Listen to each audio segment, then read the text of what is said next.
bienvenue dans cette vidéo pour le bilan 1 an rééquilibrage alimentaire. Vous me l'avez beaucoup demandé, je vous avais mis une petite boîte à questions sur Instagram. N'hésitez pas à me suivre sur Instagram si ce n'est pas encore fait parce que ça permet plus d'interaction et du coup je fais des allers-retours avec YouTube, c'est très pratique. Donc j'ai récupéré vos questions et j'ai essayé un petit peu de les ranger par ordre, histoire que ce soit assez cohérent et de bien répondre à tout le monde. Je suis en train de faire réchauffer mon thé du matin. Je vous ai mis le micro que j'utilise finalement très peu parce que personnellement je trouve pas ça très pratique, mais là je vais trafiquer dans ma cuisine et si je veux que vous m'entendiez bien moi et pas les bruits de ma cuisine, je pense que ce sera plus pratique, ça résonnera moins, etc. Donc là on est sur un semi-KO du matin, il y a eu le petit-déj et tout, j'ai rangé tant bien que mal, mais il y a encore pas mal de choses à ranger et ensuite je vais récupérer mon drive et je vais aussi le ranger avec vous, puis je vais commencer à cuisiner pour ce midi. Tout en faisant tout ça, je vais répondre à vos questions. La première est très intéressante. Quelle est la différence avec mon alimentation d'avant? On dirait que quand même tu mangeais bien équilibré. En fait, il faut savoir que j'ai eu un déclic, c'était au mois d'août du coup de l'année dernière, août 2024. Je cherchais un nouveau podcast à écouter et je sais pas pourquoi j'ai tapé rééquilibrage alimentaire dans la barre de recherche des podcasts. Et du coup, forcément, en tapant ces mots-clés, je suis tombée sur le podcast Le rééquilibrage alimentaire de Maël Brosseau, que je ne connaissais personnellement pas du tout, je ne connais pas ce monsieur, je ne connaissais pas ce podcast, enfin je connaissais rien, je crois qu'il y en a parmi vous qui le connaissent, il est quand même, je crois, assez connu, assez suivi. Et du coup, je me suis mise à écouter ces épisodes, d'abord ceux qui me plaisaient, et je crois qu'au final, je les ai à peu près tous écoutés. Voilà, c'était assez intéressant et ça m'a donné surtout comme un gros déclic. Je préfère vous faire un gros warning, c'est que quand même c'est un monsieur qui mâche pas ses mots. Des fois il va être un petit peu, on peut dire violent, j'exagère un peu, mais violent dans ses propos. Il y va le gars, il mâche pas ses mots, je pense que c'est la meilleure façon de décrire c'est son podcast. Et je sais plus ce qu'il dit à un moment et ça s'appliquait exactement, mais exactement à moi. C'est-à-dire que moi, je mange de manière très équilibrée. Je suis vraiment quelqu'un qui a des assiettes assez saines, beaucoup de légumes, c'est plutôt équilibré, etc. en termes d'apport de nutriments, tout ce qui est féculents, protéines, machin, chose, truc. Mais je flingue absolument tout, je sais pas, 4 à 5 fois par semaine. Que ce soit le goûter, le dessert, l'apéro du dimanche. En fait, mon problème, c'est que mon alimentation, elle est comme ça. Et du coup, comme j'ai tendance à me goinfrer sur des goûters, sur des apéros, mais quand je dis me goinfrer, c'est vraiment ça, c'est que je te vide l'apéro. Ne m'invite pas à l'apéro, je te siphonne les chips. Vraiment, je ne sais pas me tenir. C'est affreux parce que en plus, tant qu'il y a de la nourriture sur la table, pour moi, c'est self-service, quoi. Je vais manger et c'est pas bon du tout, quoi. Et du coup, c'était ça vraiment mon problème. Et ce qui fait que j'ai l'impression de manger sainement, j'ai l'impression de faire des efforts, mais je grossis quand même. Ou du moins, mon poids ne baisse pas ou je reviens pas à un poids que j'aimerais. Et c'est un vrai souci parce que du coup, c'est un peu frustrant de se dire, j'ai quand même une alimentation saine et je fais que prendre du poids, je comprends pas ce qui se passe. Et c'est vrai que, mon chéri, il était dans le même cas que moi, donc on en a discuté, il a écouté le podcast, etc. Et donc on s'est dit, on va essayer de suivre sa méthode. Donc on a acheté ses fiches de rééquilibrage alimentaire, je crois que c'est 200 €, mais comme on l'a acheté pour tous les deux, ça peut servir pour tous les deux, on n'a pas dû acheter 2 fois 200 €, vous voyez. Attention, je fais pas la promotion de ces fiches parce que j'ai préféré ne pas le faire. On m'a quand même demandé en message privé sur Instagram, Anaïs, c'est quoi le lien des fiches? Je l'ai donné à quelques-unes d'entre vous. Et visiblement, il y en a une qui s'est fait pirater sa carte bancaire. Moi, je sais pas, j'ai pas eu de problème. Mais voilà, je préfère vous prévenir. Vous pouvez retrouver ces fiches en tapant fiche rééquilibrage alimentaire Maël Brosseau. C'est en libre vente, etc. Mais moi, je suis pas responsable de si ça marche, si ça marche pas. Ça a fonctionné sur moi. Moi, j'ai pas eu de souci de carte bancaire. Siphonné. Le rééquilibrage alimentaire a fonctionné sur moi. Bref, moi, j'ai eu aucun souci. Mais voilà, je veux pas être responsable de si vous n'arrivez pas à perdre de poids, de si vous avez eu des soucis avec votre carte bancaire. Voilà. Parenthèse fermée. Du coup, en septembre 2024, on s'est mis à suivre à la lettre ces fiches. On pesait tous les aliments, etc., etc. Et donc, j'ai reçu une question très intéressante. En combien de temps c'est vraiment devenu des habitudes et non un effort? Je dirais au bout d'un mois. En fait, ce qui se passe quand tu changes du tout au tout ton alimentation, que vraiment tu vas te mettre à manger beaucoup plus de légumes en ce qui me concerne. Pourtant, j'en mangeais des légumes, mais pas en quantité. À chaque repas, il y avait des légumes, mais c'était vraiment pas la même quantité dans l'assiette. Plus de protéines aussi, je ne mangeais pas assez de protéines, ou en tout cas, le rapport protéines-glucides n'était pas bon par rapport à ce qui était recommandé dans ces fameuses fiches. Je suis pas une professionnelle de la nutrition, je vous partage juste mon expérience. mon ressenti. Et du coup, donc moins de glucides, plus de protéines, plus de fibres avec les légumes. Et au bout d'un mois, même pas, je pense 2 semaines, mais un regain d'énergie, mais de malade. Avec Chris, on était des super-héros. Surtout qu'on sort, voilà, de 5 ans de rénovation, 2 enfants.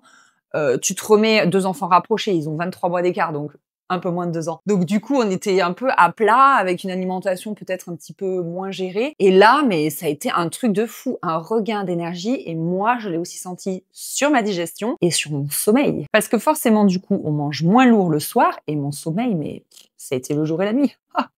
Jeu de mots. Ça a été vraiment, j'ai vu une énorme différence. J'ai beaucoup mieux dormi. Parce qu'il pouvait m'arriver d'avoir chaud ou d'être lourde la nuit et du coup, ça me réveillait et du coup, je dormais mal. Donc aujourd'hui, c'est ce qui fait que vraiment, c'est pour ça qu'on appelle ça un rééquilibrage alimentaire, c'est que c'est rentré dans mes habitudes et ce n'est plus du tout un effort. Alors par contre, spoiler alerte, je ne mange pas comme ça à 100% du temps. Je suis partie en Islande, je me suis posé 0 question. Mais vraiment, je me suis pas dit, ah là, il faut que je mange. Non, je suis en voyage. Pareil, donc on a commencé en septembre, il y a eu Noël, donc autant vous dire que Noël, moi, je profite. Et ensuite, en janvier, on est parti au ski. Et pareil, en une semaine, j'ai fait, voilà, j'ai mangé ce qu'il y avait, je me suis fait plaisir, les fondus, les tartiflettes, les raclettes, les machins. Par contre, quand je rentre, j'avoue que j'ai qu'une envie, c'est de reprendre mon alimentation telle qu'elle était avant. Parce que vraiment, ça me fait du bien, en fait. Et il est là le déclic, c'est de manger pour nourrir ton corps, pour te faire du bien, pour avoir de l'énergie, tout comme tu vas mettre la bonne essence dans ta voiture, plutôt que de manger juste par gourmandise et juste pour te faire plaisir, quoi. Bien évidemment que la cuisine, c'est un plaisir, on vit quand même en France, donc la gastronomie, tout ça, machin. Mais je pense qu'on a trop vu l'alimentation comme un doudou, comme ah là là, qu'est-ce que je vais manger à midi, vous voyez. Et à un moment, dans son dernier épisode, il a publié un dernier épisode, il a dit, je clôture le podcast, il a dit, chaque repas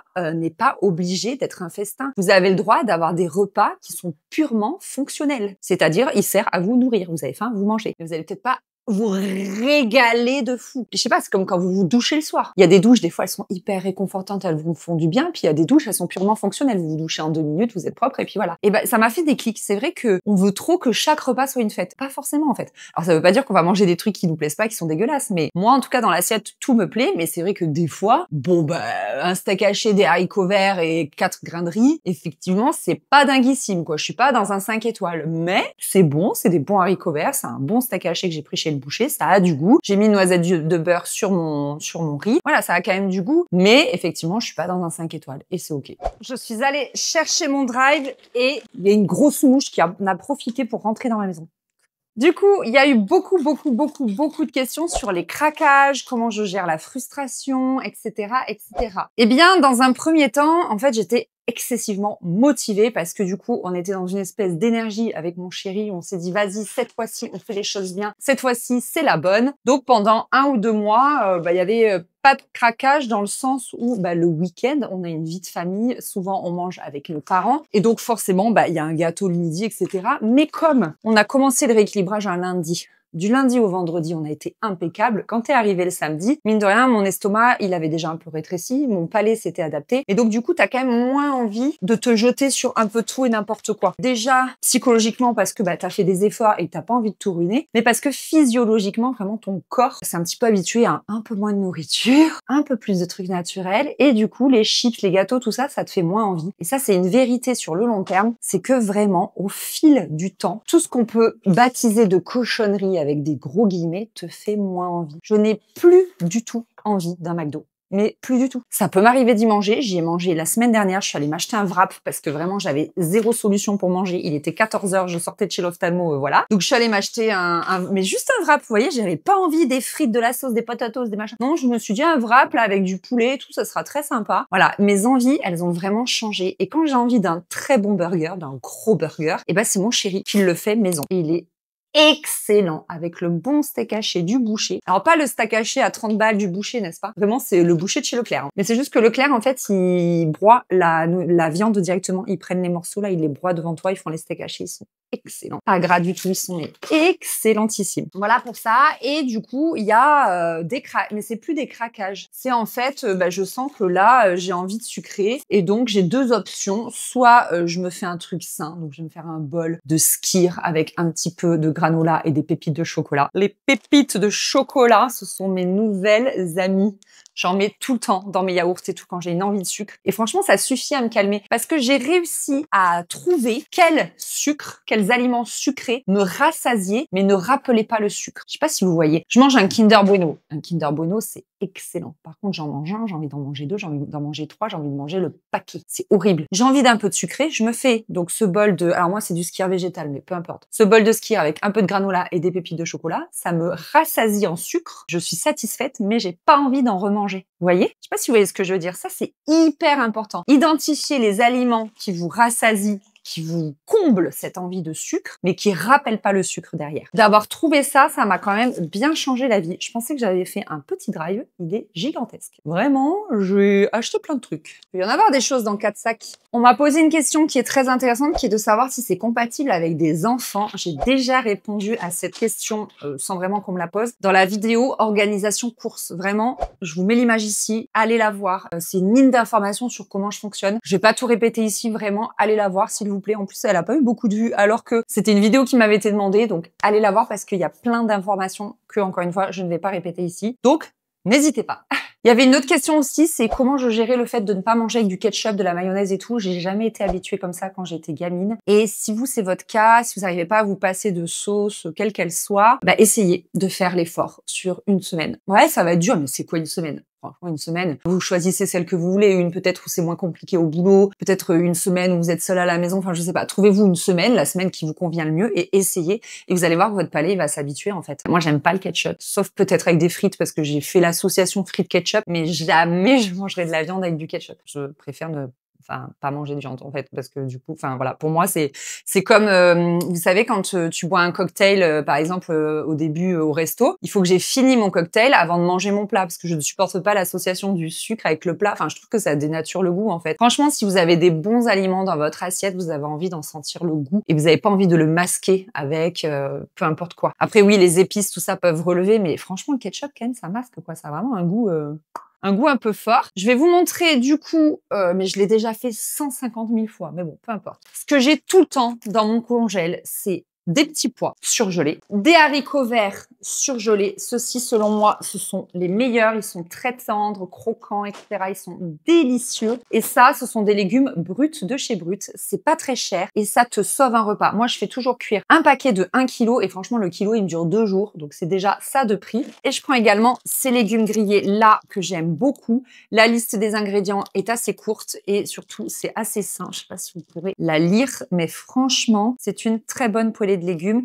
Et ça, au cœur de l'hiver, quand tu n'en peux plus des choux, des poireaux et tout, et que tu manges ça, oh, t'as l'impression d'être de nouveau en été et ça te fait trop du bien. Donc, je vais aller ranger tout ça au congèle.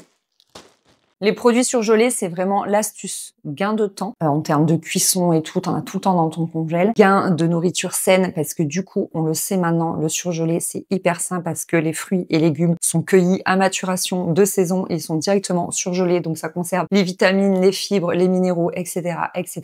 Et puis vraiment, t'en as tout le temps dans ton congèle, donc tu peux pas te louper. C'est un peu pareil pour les œufs, qui sont une excellente source de protéines. Les œufs, pareil, ça se garde quand même assez longtemps, donc c'est très cool. C'est une très bonne source de protéines. On adore. Alors, la suite des questions. Ah oui, est-ce que je prends une collation? Alors, l'histoire de la collation, c'est pareil que ce que je vous disais tout à l'heure. Bah, souvent, oui, vers les coups de 16-17 heures, moi, j'ai faim quand même si je mange plutôt bien le midi. Bah, j'ai faim et je sens que j'ai besoin d'un petit apport, donc c'est pareil. Souvent, moi, c'est là où j'ai quand même envie de sucre, hein, ça reste plus ou moins. Ça dépend des jours. Je pense que ça dépend des cycles. Je reste une femme et du coup, c'est très lié à mon cycle menstruel. Donc vraiment, il y a des périodes où je prends pas de goûter parce que j'en ressens pas le besoin et il y a des périodes où j'ai la dalle. Donc, pareil, je vais me faire une collation qui va me rassasier, mais qui va pas non plus me donner envie de me jeter sur tous les placards. Ce qui marche bien, c'est encore une fois du skyr, un bol avec une banane. J'avais lu, mais alors j'ai plus les sources. Que si tu mangeais une banane à ce moment-là, c'était parfait parce que ça t'apportait pile ce que tu avais besoin au niveau du pic dans la journée de je sais pas quoi. Je me souviens vraiment, je suis désolée, faites des recherches sur Google. Avec des pépites de chocolat et du granola. Ça croustille, il y a du chocolat, c'est crémeux, enfin voilà. Vraiment, ça éveille mes sens, ça me régale les papilles et du coup, ça me rassasie. Du coup, c'est ce que j'avais marqué qu'en fonction de mon cycle, de mes règles et surtout des voyages, eh bien, je laisse tomber entre guillemets le rééquilibrage alimentaire. Je fais pas non plus n'importe quoi parce que l'idée, c'est pas de tout flinguer. Vous savez, le fameux fameux foutu pour foutu. C'est pas ça qu'on veut,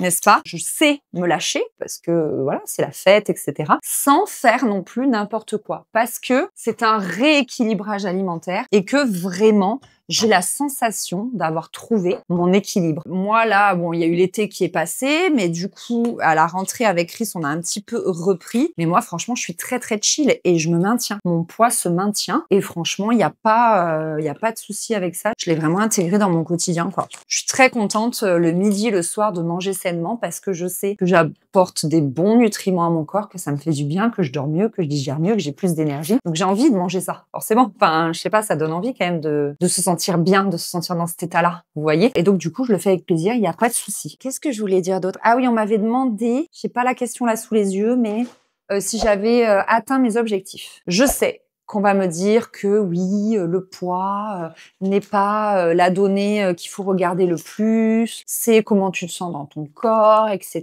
etc. J'ai très vite atteint le premier palier que je m'étais fixé, c'est-à-dire que j'ai très vite atteint 70 kilos. Je partais de 74 et je mesure 1m80. Mais moi, je rêvais de faire 68 kilos comme avant le mariage.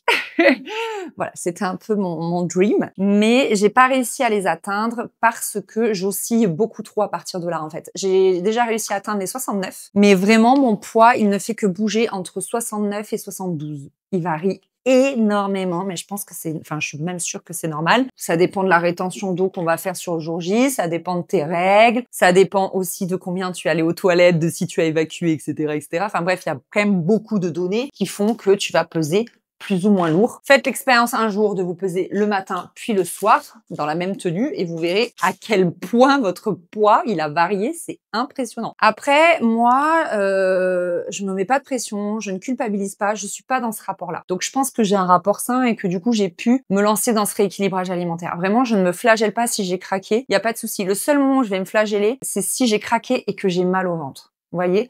Parce que là, je suis vraiment en mode purée, je suis pas bien, j'aurais pas dû manger ça. Et pas, je vais grossir, machin. C'est vraiment, j'ai mal au bide, quoi. On peut se passer de se faire mal au bide, quand même, je pense. Donc voilà, c'est le seul truc où je peux me sentir coupable. Mais sinon, il faut pas faire de la nourriture. Alors, c'est facile à dire parce que moi, j'ai pas de problème avec ça. Mais si vous avez un problème, peut-être qu'il serait intéressant, je sais pas, de consulter, que ce soit une nutritionniste ou une psychologue, quoi. Parce que c'est dommage et pas normal d'avoir un problème avec la nourriture, je pense. C'est dommage parce que la nourriture, elle est au cœur de notre vie. Donc, si vous avez un problème avec ça, ça doit vraiment vous pourrir le quotidien, quoi, vous voyez. Donc, c'est pour ça que je pense que c'est dommage. Après, encore une fois, je suis pas une pro sur ce sujet-là. Mais en tout cas, je vous invite à prendre soin de vous. Et si vous avez, voilà, des soucis à ce niveau-là, à essayer de... peut-être pas les régler, mais de les améliorer. Donc, j'ai pas de culpabilité à ce niveau-là. Donc, ça aussi, c'est un petit peu plus facile. Et du coup, j'ai quand même perdu, on peut dire 4 kilos. J'aurais voulu en perdre 6. Même si j'oscille, on peut dire que j'ai perdu les 4 kilos. Et par contre, 4 kilos, c'est une taille de pantalon. Donc, vraiment, je l'ai vu dans mes pantalons. Mais qu'est-ce que j'ai dégonflé? Je me rendais pas compte, en fait, que finalement, j'avais pris un petit peu de partout, vous voyez. Donc, j'ai vraiment, même au niveau de mes vestes et tout. Enfin, il y a plein de choses où je rentre mieux. Donc, c'est très agréable. Et ça aussi, mine de rien, quand t'as des résultats, ça te motive, tu as envie de continuer parce que tu sais que ça fait du bien à tout. En revanche, il y a un détail sur lequel je bute, mais je bute et franchement, là du coup, ça fait 1 an de rééquilibrage alimentaire, ça fait 2 ans de pilates et je n'y arrive toujours pas. C'est mon ventre en fait. J'ai toujours ce petit truc en bas sous le nombril qui fait une bosse, comme si j'étais un petit peu enceinte et qui peut vraiment gonfler à chaque repas. Je gonfle et j'ai pas l'énergie encore d'essayer de faire une alimentation sans gluten, même si je n'ai pas du tout l'impression que le gluten me fait gonfler, ou une alimentation sans FODMAP, donc c'est-à-dire une alimentation anti-inflammatoire. Voilà, j'ai pas l'énergie de faire ça parce que vous me demandiez si le rééquilibrage alimentaire il est compatible avec des enfants, oui. Mais par contre, faire sans gluten, c'est pas du tout compatible avec des enfants et faire anti-inflammatoire, c'est pas du tout compatible avec des enfants et je peux pas me permettre de faire plusieurs repas différents et tout. Je peux pas, c'est pas possible. C'est absolument pas possible. J'ai un petit peu ce problème donc et du ventre qui gonfle et surtout du ventre qui ne se muscle pas. Il ne veut pas se muscler, il fait de la résistance. Autant mes jambes, mes bras, je vois qu'il y a quelque chose. En vrai, au niveau de mon ventre, je vois aussi qu'il y a quelque chose. Je vois que c'est lent, surtout. C'est très lent Et je stagne là en ce moment. Je stagne depuis bien 6 mois. Et en fait, je pense que le vrai problème, c'est que je n'ai pas de mémoire musculaire. Parce qu'en fait, j'ai toujours fait plus ou moins du sport.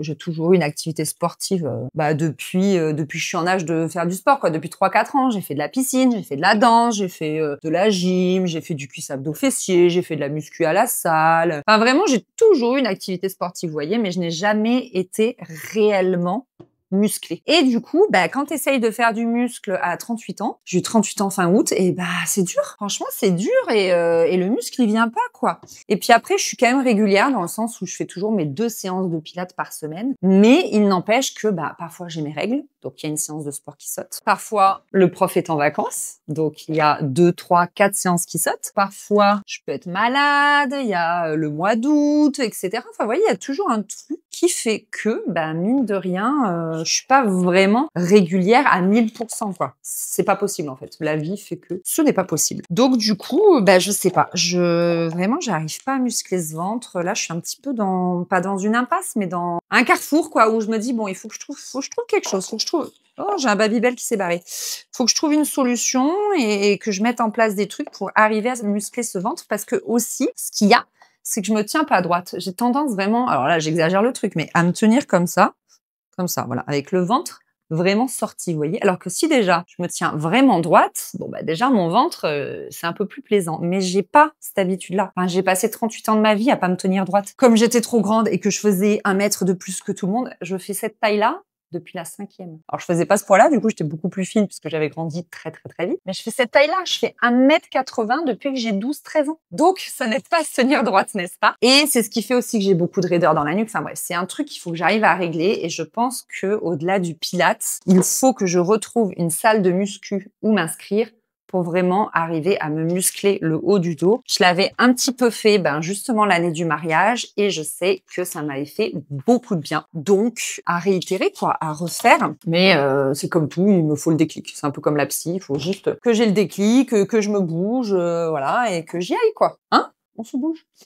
Non, mais ouais, j'aimerais bien trouver une salle de sport. Après, c'est toujours pareil aussi. Il faut beaucoup de temps pour faire tout ce sport, pour faire les 10 000 pas par jour. Les 10 000 pas par jour, je vais arriver à les faire pendant 15 jours, puis après ça saute. Là, vous voyez, je me suis bloquée au niveau du cou. Bon, les 10 000 pas par jour, je les fais plus, quoi, parce que ça m'a foutu un petit coup, ça m'a fatiguée. Je dormais plus parce que j'étais toute bloquée. Le kiné, heureusement, il m'a soulagée, donc maintenant ça va mieux, je redors. Enfin bref, un sketch, le truc. Un sketch. Bon, j'ai rangé pas mal mes courses. J'espère que c'était assez agréable pour vous à écouter. Je vais regarder s'il n'y a pas des questions que j'aurais oubliées et qui pourraient du coup alimenter la suite de la vidéo. Ah oui, il y en avait une qui était hyper intéressante. Je m'en souviens là. Elle était top, top, top. C'était comment planifier ses repas. Ça, encore une fois, vous avez 3 vidéos sur le rééquilibrage alimentaire, plus la vidéo organisation course. Franchement, vous avez tout déjà sur ma chaîne YouTube. Je peux pas refaire. Quels différents légumes manges-tu en hiver? Ça aussi. De toute façon, vous avez donc ces vidéos, elles sont au fil de l'année. Donc, vous voyez ce qu'il y a dans mon assiette au fil de l'année. Voilà, pareil, comment vous vous organisez pour préparer les repas, les courses. Tout est déjà sur ma chaîne YouTube. Ah oui, un peu particulier, mais en termes de digestion transit, pas trop perturbé par cette nouvelle habitude. Alors, pas du tout, parce que quand tu manges beaucoup plus de fibres, tu vas beaucoup plus aux toilettes. Avant, j'y allais 1 fois par jour. Pour tout vous dire, je vous raconte ma vie. Et maintenant, je peux y aller jusqu'à 2 à 3 fois. Est-ce que tu n'as pas eu peur au début face aux quantités plus importantes que tu devais manger? Alors, peur, non, parce qu'encore une fois, j'ai un rapport sain. Je me suis pas dit, mon Dieu, je vais grossir. Par contre, je me suis dit, est-ce que je vais arriver à manger tout ça? Et vraiment, au début, les 300 grammes de légumes, c'est franchement, mettez 300 grammes d'haricots verts, vous allez voir. C'est énorme. Ah voilà. Si tu devais n'appliquer qu'un seul conseil, une seule habitude. Ça a été très dur. Parce que un seul, c'est difficile. Vraiment, c'est difficile. Donc, je vais en donner 2. Le premier, c'est trouver le petit déjeuner qui vous cale et vous donne de l'énergie jusqu'à 11h midi. On parle des petits déjeuners salés parce que c'est vrai que les petits déjeuners salés, ils remplissent plus cette fonction-là. Donc moi, depuis que je suis passée à mes 2 œufs le matin avec 2 tranches de pain complet, ça a tout changé, clairement. Mais aussi, ce qui marche bien, c'est, vous savez, je me faisais une galette avec du fromage blanc, un œuf et des flocons d'avoine. Mais c'est quasiment un petit déjeuner salé parce qu'il n'y a pas de sucre ajouté, il n'y a rien. C'est plutôt neutre, en fait, comme petit déjeuner. Ça n'a pas vraiment ni salé ni sucré. Donc voilà, trouvez le petit déjeuner et je vous ai fait une vidéo avec 7 idées de petit déjeuner salé, si jamais ça vous tente et que vous avez envie un petit peu de, voilà, de tester des nouveaux trucs. Mais testez, faites plein. Franchement, il suffit. Moi, passé un moment, c'était le porridge. Voilà, je faisais mon porridge avec une banane, une poire, un kiwi, une pomme, etc. Ça dépend. Mais là, en ce moment, ça fait plus d'1 an que je mange 2 œufs chaque matin. J'adore. De toute façon, j'adore les œufs, donc du coup, c'est pas trop difficile pour moi. Et l'autre conseil, c'est mettez des légumes dans votre vie. Vraiment, mettez des légumes dans votre vie. J'ai lu le livre, vous savez, Glucose Révolution de Jessie, je me souviens plus de son nom de famille. Alors, j'ai eu plein de commentaires quand j'ai parlé de son livre. Attention, nanana, elle est très controversée. Oui, mais comment dire, je prends pas sa parole pour la Bible. Vous voyez, pour moi, c'est pas parole d'évangile, quoi. Donc, je sais quand même lire entre les lignes et me dire, bon, ça, je vais arriver à le faire, ça, je vais pas arriver à le faire. Genre, moi, je vais pas boire un verre de cidre avant chaque repas. Je vais me flinguer l'estomac. Je connais mon estomac et vraiment, ça va non, trop d'acidité. Moi, je peux pas, jamais je testerai ça. Et puis, j'ai les dents sensibles aussi. Jamais je testerai ça. Par contre, j'ai testé ce qu'elle disait de manger les légumes en premier. Quand c'est possible que j'ai une assiette bien divisée avec mes haricots verts, mon steak haché et mon riz, bon, c'est facile. Je mange que les haricots verts. Mais quand je sais que je vais avoir un repas, genre des lasagnes ou que je vais au resto ou quoi, je mange une carotte crue. J'ai toujours des carottes dans le frigo. Une carotte, ça s'épluche en 2 secondes. Hein. Ou alors sinon j'ai du chou-fleur aussi, toujours débité dans un tupperware. Donc je vais pinailler ça pendant que je cuisine. Mais qu'est-ce que ça joue sur ma satiété? Mais vraiment tester, mais c'est impressionnant. Juste une carotte crue que vous mangez au moment où vous préparez le repas. Déjà, comme ça, vous grignotez et ça vous évite de craquer sur le quignon de pain, sur allez, je goûte un peu plus les pâtes que prévu, machin, je me gave déjà bien avant de manger. Déjà, ça vous évite de faire ça. Et ensuite, vraiment, ça joue sur ta satiété. Tu vis ton repas plus sereinement, tu manges tranquillement, t'es pas affamé. Franchement, d'avoir testé ça, ça a été la révolution. Vraiment, ça a tout changé. Donc, à mon tour, je vous le conseille. Voilà. Bon, écoutez, je crois que j'ai répondu à toutes vos questions. Il me semble, hein. J'ai toujours l'impression qu'il manque des trucs, mais en fait, je pourrais en parler toute la journée parce que c'est vraiment un sujet fascinant. On parle pas que de perdre du poids, comme je vous disais. On parle quand même, de se sentir bien dans son corps, d'avoir de l'énergie, de bien dormir. C'est hyper important.